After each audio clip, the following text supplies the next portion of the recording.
नमस्कार मंडळी, तुमचे स्वागत आहे माझ्या नवीन व्लॉग मध्ये।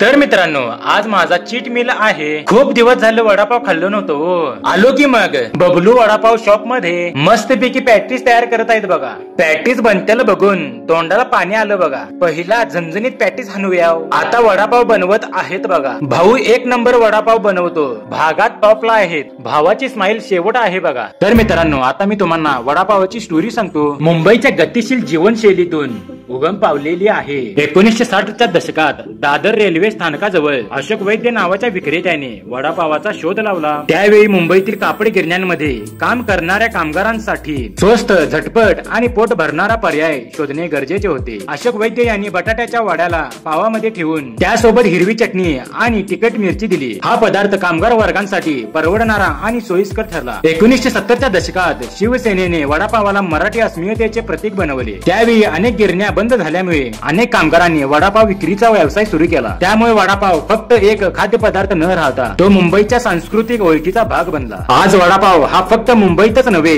तर संपूर्ण भारतात लोकप्रिय आहे। त्याचा साधेपणा आणि चव अजूनही लोकांना आकर्षित आहे।